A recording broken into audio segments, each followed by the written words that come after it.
Studnick Aquatics here. I need to do another humidor tour.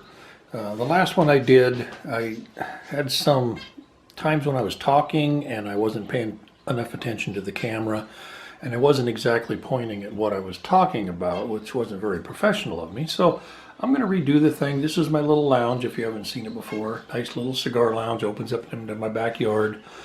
Turned out really well. I really enjoy it.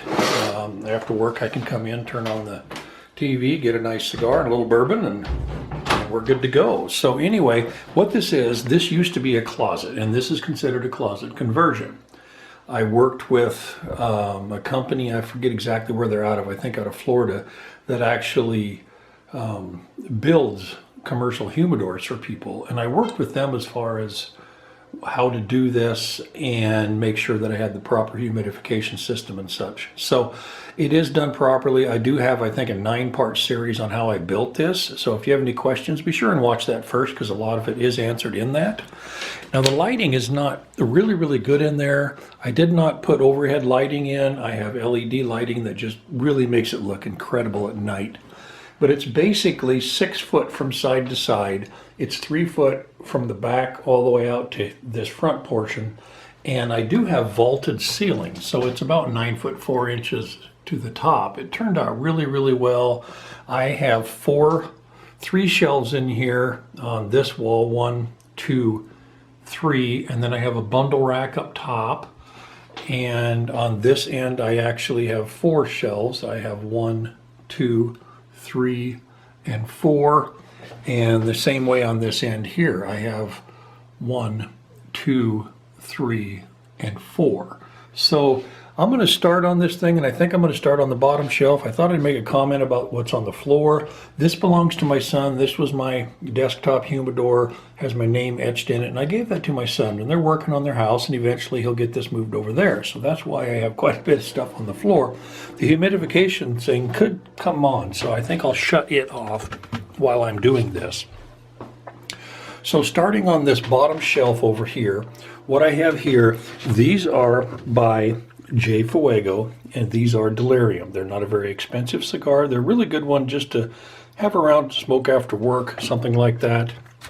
They are a Maduro, and you're going to see a pretty good pattern here that I do like Maduro cigars. I do have quite a few that aren't Maduro, but I do like those. These here I really enjoy, and these are by H. Upmann, and these are the aperitifs. And the reason I like these is they come in this nice little box. This box is actually empty. It does have a Boveda pack in it, and it's shaped such that you can put it in a shirt pocket. It does fit. Most of them are a big square one, and you can't fit it in your shirt pocket. So that's fairly convenient since that one's empty.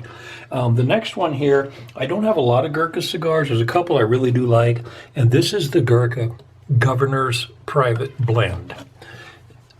I got these quite a while back, about the time that I bought these, actually before I put in this humidor, so they've had quite a bit of age on them.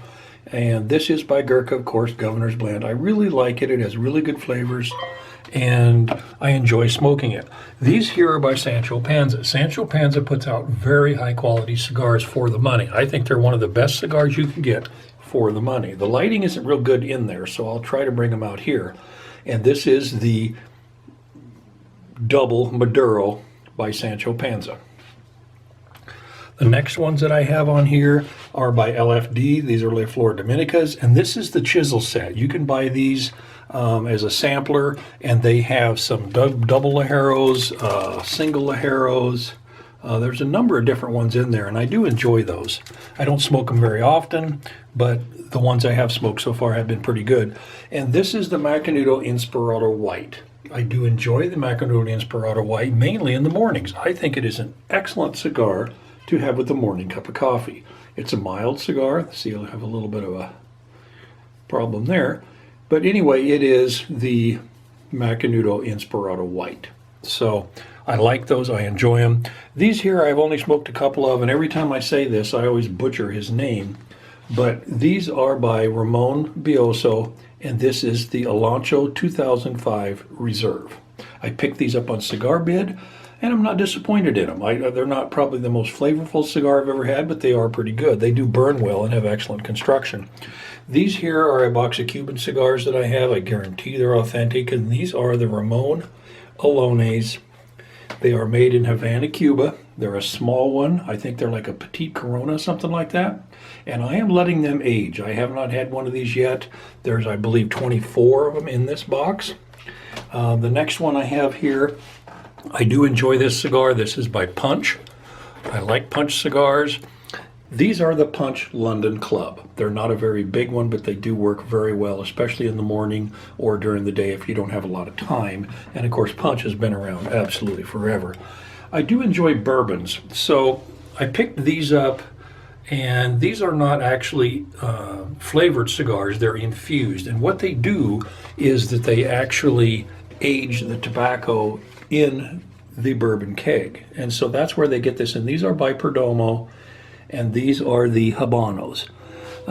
They are the sun-grown ones, and each one comes in its own little coffin, as they say. And there's 1, 2, 3, there's 6 of them total. I've only had one of them so far. These here, I really enjoy these. Pretty much everybody I've ever talked to that's ever had one of these likes them. And this is by CAO, and this is the Brasilia. I enjoy the Brasilia. I think it's an excellent cigar. If you have not tried it, I would say go to a smoke shop and give that one a try. I believe it's worth it. These over here I'm not going to go through. These are single cigars that I need to do reviews on. Some I probably will review, some I won't. Same way with this row right here. And these are removable. That way I can organize them and keep track of what's what. And then coming across here, I smoke, this is my staple cigar for coffee in the morning, is the Oliva Connecticut Reserve. And I believe these are the Petite Corona. They're an excellent cigar. They're real creamy. They're very good to have in the morning with a cup of coffee. I highly recommend something like that. And as I said before, the Sancho Panza, I believe that for your money, I think they're one of the best deals that you can get. And this is the Sancho Panza, and this is the standard one, and this is the Lonsdale. It takes a little while to smoke them. I prefer a Lonsdale cigar. I think it's a perfect balance between fillers, binder, and wrapper, so that you get a mixed flavor of that. If you have a large cigar, you pick up more of the fillers than you do the other two. So anyway, just personal preference. These here are also Cubans. I also guarantee that these are authentic. These are the Cohiba Secretos, and I have not had any of those yet. I'm also letting those age. Those are a Maduro. I really enjoy this cigar. I bought this box of cigar when my granddaughter was born. I have one grandchild. She's a little over 4 months old right now.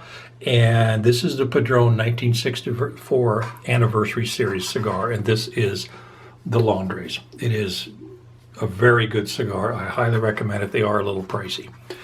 Oliva puts these out, the Oliva Milano V's, and these are just the straight V's. This is not the Milano. This is just the straight V. I forget what size these are, but these are very difficult to come by.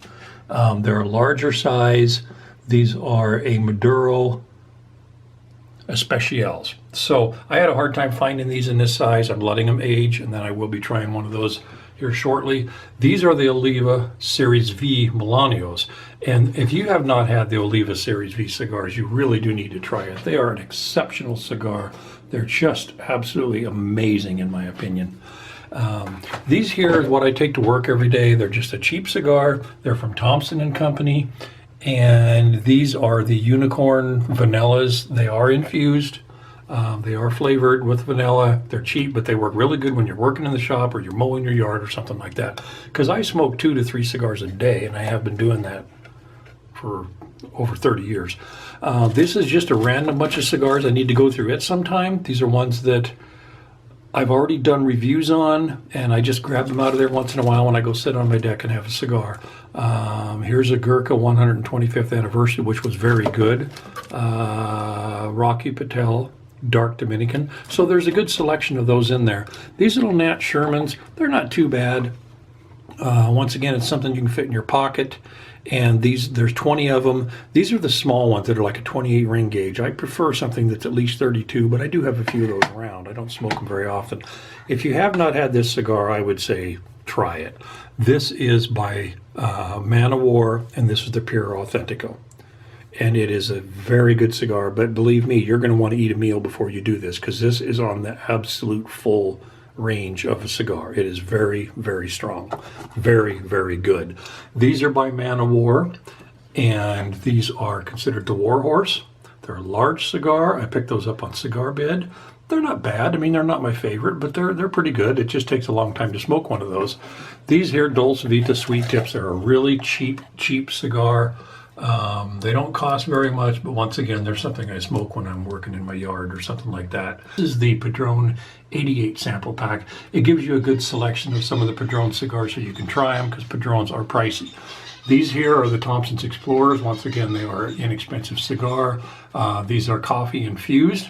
And here is a standard Padron cigar. This is the Padron, and these are the Londres Maduro. They're a little less expensive than the 1964s or the 1926s, but they are a little pricey, but they are worth the money. They are worth every penny that you pay for them. These here are by Partagas, and these are Black Label, and these are in the tubes. I'm letting them age. Once again, here are the Oliva, and these are the Connecticut Reserves, and these are bigger ones, so that during the day or in the evening, if I would like to have, if I have a light meal or something, a lot of times I'll chase it with one of these rather than a strong Maduro cigar. As you see, I do like the Oliva Connecticut Reserves. These are the Cohiba Puro Dominicas. And these are the Maduros, really good. There's 25 of them in here, and they have a flavor to me that's very unique. I haven't had another cigar that tastes like this cigar. I bought these because I am of Bohemian descent, and these are the Victor Sinclair Bohemians. It is a large cigar. It has the pigtail on top, and this is supposed to be one of, if not the first cigar that went with the large ring gauge on a commercial scale, and it went over very well. So I do enjoy that cigar. These here are the Maduro, Macanudo Maduros, and these are the Prince Phillips, I think they call them. And this is an interesting cigar because it has a really dark label wrapper on it, but it's not a full-bodied cigar. So it's interesting to get something that does have that dark wrapper on it, but yet is not on that full range, because a lot of people prefer cigars that are not on the full range. These are inexpensive cigars by Victor Sinclair. These are the Tuskers. Once again, this is just an everyday cigar, something you can smoke around the house or around the yard, something like that. These up here are the Red Skies and Hudson Bay Red Sky, and this is actually an affiliate of Gurkha. There's some up here. These are once again individual ones that are too long to fit in the other one I need to do reviews on so far. I did pick up these on Cigar Bed, and these are the Alec Bradley Medalist. And this here is by Alec Bradley, and this is the Medalist. I was interested in these because every Alec Bradley cigar I've ever had has always been very good. And these were not very expensive. Picked them up on Cigar Bed, so I don't know if I just got a really good deal or if they're a lower end Alec Bradley. So it'll be interesting to try that one right there. These right here are the La Aurora, and these are the barrel aged. This is rated. These are not flavored; they are infused, and very good cigar. It's interesting when you start getting into stuff like that. I picked up these here on Cigar Bed a while back. They're not too bad. They're the Griffins number 300. They do come in the tubes. It's pretty handy when you're going on a trip or something. They do have the cedar lining in them, and you can just throw this in your pocket and it will stay humidified and you'll be fine as long as it's not for the long term. That's pretty much it. Oh, I got some new ones here. I just got these. And these are the Hoya Reds. I haven't tried them yet. I have 3 boxes of these. They're a smaller cigar, but from what I've gathered, they're supposed to be very good. They are 4x32s, and these are the Hoya Reds. I have 3 of those in here. Put them someplace else. And then I did pick up a box of the straight Thompson's Explorers. And it's an inexpensive cigar, but it's a Lonsdale, of course. And this is one that I will be, just smoking around the yard, something. When you smoke 2 to 3 cigars a day, you can't smoke $20 to $30 cigars every time. It just does not work that way. You would go through too much money. But this is a box. These are Habano Lonsdale 6x44, and they are put out by Thompson's, and they're really not that bad. I've had them in the past. This up here is the Rocky Patel. These are in the tubes, and this is the vintage 1992. It is a large cigar. These are excellent. I picked these up on sale. I got them really cheap because one tube was broke. So when I got them, I smoked the one that had the broken tube, and the rest of them have been aging ever since. The other box, the last box I have in here is an inexpensive cigar, and these are the Belmondos. As you can see, it's a little dark in here, but that is what the box looks like. And they're an inexpensive cigar. They're really not that great, but they do burn good. Not a lot of flavor, but they're not too bad for something around the yard. So I know that was kind of quick, and I try not to take too much time when I do these tours. So hopefully it kind of makes some sense. And if you have any questions, be sure and make comments. This humidor, if you're interested in building one, it turned out really, really well. I've had it up and running for almost 3 years now. Humidification runs perfect. Temperature runs perfect. Cigars are in perfect condition. It really makes for an enjoyable room. So this is Technic Aquatics, and as always, keep smoking cigars.